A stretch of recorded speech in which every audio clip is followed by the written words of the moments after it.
Hey everyone, and welcome to The Year Was, the podcast all about today that gives you just enough information to effectively be that guy at the party, causing all your friends to question, hey, who invited you? Like, seriously, why are you here? I'm your host, Michael Montalvo, and for the next few minutes we will swim through the river of time to find out what makes today truly unique. In this episode, we examine the events that occurred January 6th. Today marks the anniversary of Tonya Harding's ex-husband Jeff Gillooly and co-conspirator Sean Eckhart hiring Shane Stant to attack Nancy Kerrigan, but I feel that there are so many great examples documenting it that I would not be able to do it any justice or add anything new. So that is not the topic of this episode. Instead, I thought we would examine another sporting event in history. No, not the Olympics, again, and not American football. For this episode, I thought we could take a look at boxing.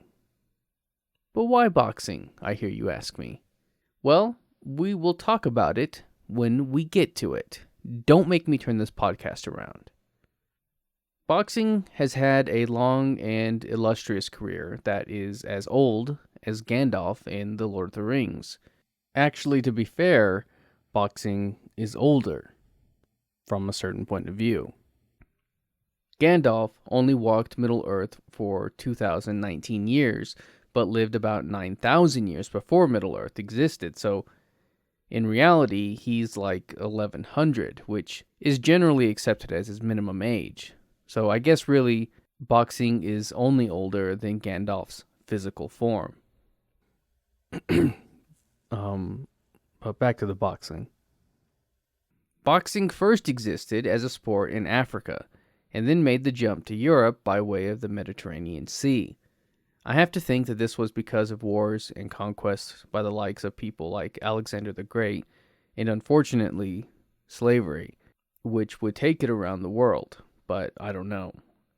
What I do know, because I was able to find this out by doing my many minutes of research, is that we can trace boxing back to its earliest point in Mesopotamia, which is in modern-day Iraq. It was here that a stone tablet was found that has been dated back 7,000 years. You win this round, Gandalf. Now, it should be noted that boxing takes its roots in training activities for hunting and warfare. It was just one that, like wrestling, developed into a sport. So much of what we know about early boxing comes from Mesopotamia, with its many reliefs and frescoes from the time, but what about after? Quick side note. From these reliefs we can see the evolution of boxing as a sport, so much so that many of the civilizations that take up boxing, including the Egyptians, show bare-fisted matches. It wasn't until the Minoans, a civilization during the Bronze Age, that we see the first use of some form of boxing glove. The boxer vase from Hagia Triada from approximately 1500 BCE shows what appears to be fighters with objects covering the back of their hands. These objects, which appear to start at the wrist, are secured with a strap, although in contrast to today's gloves, these seem to be more designed to inflict damage. From this point, we see further evidence of boxing in ancient Greece, where straps of leather were wrapped around the fighter's hands in order to have a better strike, as well as to potentially bind the fingers in order to make a more effective blunt object to strike with. The Greeks made way for the Romans, who added a metal insert to their leather strap gloves, making them essentially brass knuckles. And it was during this Roman era of boxing that it became a gladiatorial sport, making it a bit more brutal. Here's where things begin to change, however.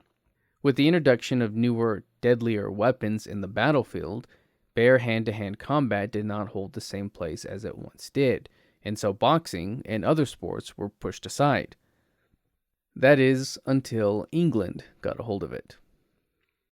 The year was 1681, and on this day, January 6th, England's first recorded boxing match took place. England saw boxing during the Middle Ages, but not a lot is known about it. What we do know is that on January 6th, 1681, Christopher Monk, the second Duke of Albemarle, set up a match between his butler and his butcher. The thing about it, though, was that it was an all-out brawl with no official rules. It was bare-knuckle fist-fighting with no division of weight, no round limits, and amazingly, also included fencing and cudgeling, which is stick fighting, and pretty much anything else you could name. Honestly, it sounds insane, but still, somehow, it managed to set the foundation for modern boxing.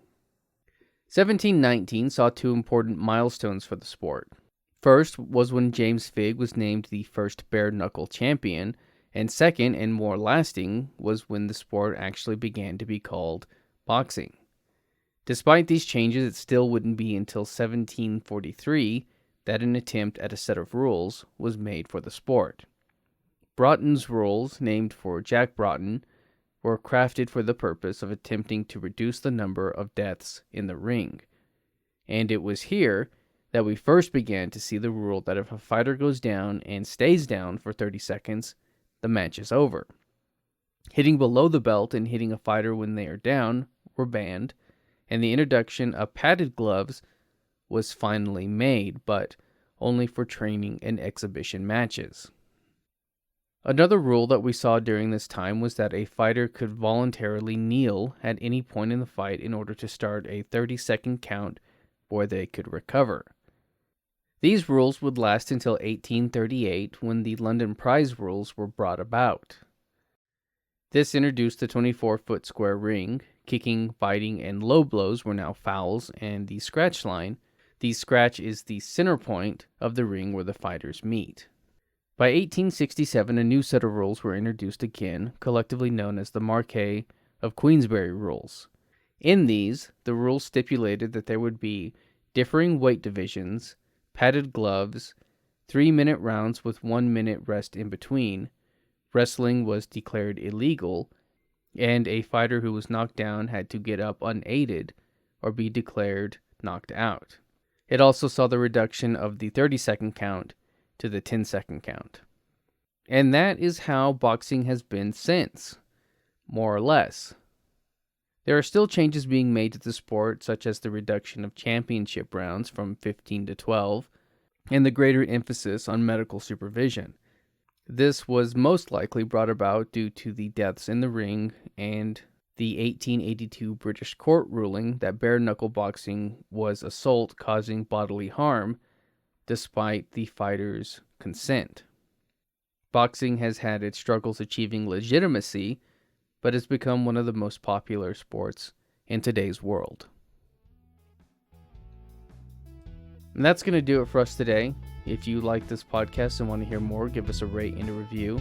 That helps me out and helps steer this in a direction that is hopefully good for all. If you're watching this on YouTube, you can find the Year Was audio version on your podcast app of choice.